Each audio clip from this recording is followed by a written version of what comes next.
Hay catas de vino, de queso, de aceite, pero ¿sabías que también se puede catar la sal?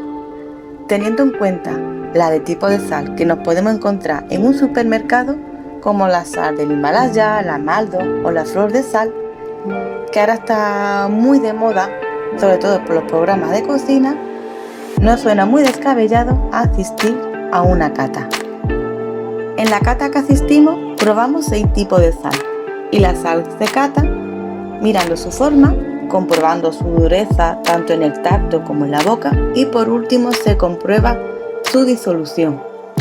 Probamos 3 tipos de variantes que proceden de la misma sal, de aquí de la zona, pero que se recolecta en diferentes etapas de evaporación de una salina. Estas variantes son la sal virgen, que son los cristales que se van al fondo del mar, se apelmace, tiene el sabor típico de la sal, la flor de sal, que se obtiene de la superficie del agua y que tiene fama de tener menos sodio, y la sal en escama, se llama así por su forma, y esta se extrae de la capa intermedia de los 2 tipos de sales anteriores. Además probamos la sal del Himalaya, que ahora mismo una sal que está muy de moda, una sal gris que tiene su origen en Gran Bretaña y que tiene este color porque curiosamente es una sal con resto de fango. Y por último probamos una sal de Hawái, sal hawaiana se llama, y que tiene la curiosidad de que cuando te la metes a la boca, la prueba un poco y te la vuelvas a sacar, pierde su color. Este color viene porque le cubre con una arcilla. Es decir, las 3 últimas sales son sal que están muy de moda, ¿no?, en la cocina de los gurús. Son sales algo imperfectas y nosotros sin embargo llevamos miles de años depurando la técnica para que nuestra sal no tenga ninguna imperfección. Esta actividad tiene como fin conocer mejor la sal que consumimos y fomentar el consumo de sal de la zona de la Bahía de Cádiz. Y es que hasta la invención del frigorífico había 140 salinas en la zona, ya que se utilizaba sobre todo para la conservación del alimento. Hoy en día quedan muy pocas y las que siguen en pie se han tenido que reinventar, siendo usada su sal para derretir la nieve, para crear sal del lavavajillas o para salar el jamón y los encurtidos. Además de la cata, visitamos la salina del Estanquillo en San Fernando. Esta salina es del siglo XIX y acaba de recuperar su actividad industrial este año, así que la cantidad que producirá no será mucha, pero hay otras de la zona que produce 150.000 toneladas al año, que se dice pronto. ¿Cómo funciona una salina? Pues el agua, el sol, el viento y la tierra son factores importantes para la extracción de sal, junto con la combinación de técnicas tradicionales con la última tecnología.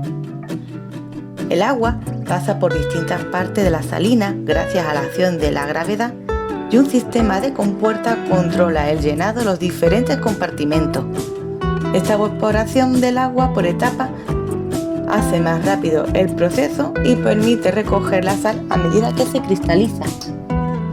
Primero el agua entra por la salina a través del caño y pasa por el estero, que aparte de ser una piscifactoría natural, también es una gran laguna donde se almacena el agua que alimenta la salina.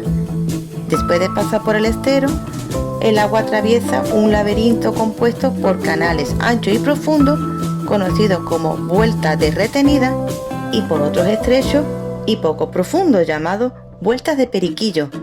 Este laberinto favorece la evaporación del agua y se le conoce con el nombre de calentadores.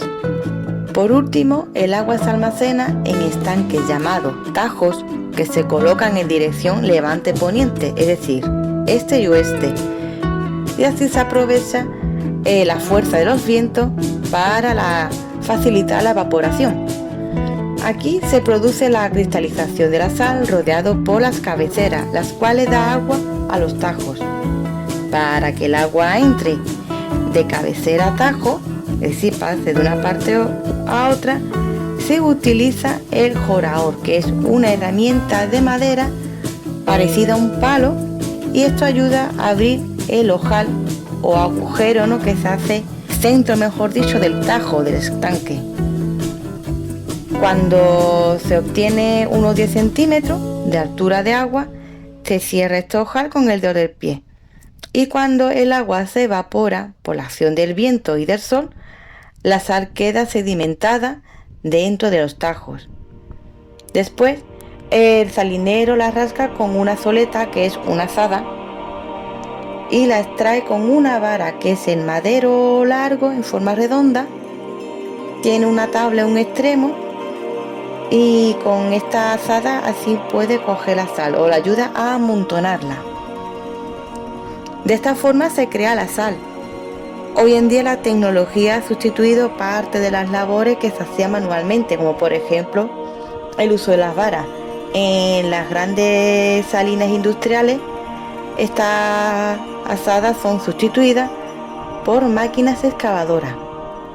O también antiguamente la sal se transportaba de la salina hasta los barcos que viajaban por todo el mundo a través de pequeñas embarcaciones, de barcas, que trasladaban ahí los sacos de sal. Hoy en día, ¿no?, con la tecnología, pues se hace este traslado a través de los diferentes carriles utilizando camiones o furgonetas. Pero aunque la tecnología esté presente, se sigue utilizando el estilo artesanal en la medida de lo posible.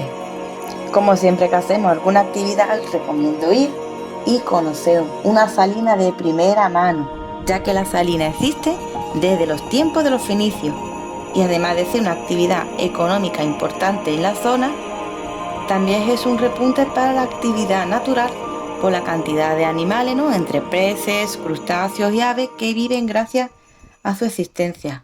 Al estar la salina dentro de las marismas, la conservación de las salinas implica también la conservación de las marismas, ¿no? Los flamencos son de color rosa porque se alimentan de un crustáceo que son de este color, que a su vez se alimenta de un alga de color roja que crecen dentro de la salina, ¿no? Así que siguiendo la cadena alimenticia, pues gracias a este crustáceo que vive dentro de la salina, podemos ver este color tan llamativo dentro de los flamencos. Además, contando un detalle personal, desde el desconfinamiento, pues José y yo, cada vez que pasábamos delante de una salina con el coche, siempre comentábamos que estaría bien para un momentito, ¿no?, y verla y hacer fotos, porque la verdad es que son muy fotogénicas. Y viendo después el resultado tanto de las fotos como de los vídeos, es que no decepciona, vaya colores. Y nada, esto es todo por hoy. Si os ha gustado el vídeo, le dais a me gusta. Cualquier sugerencia, duda, me lo podéis hacer en los comentarios.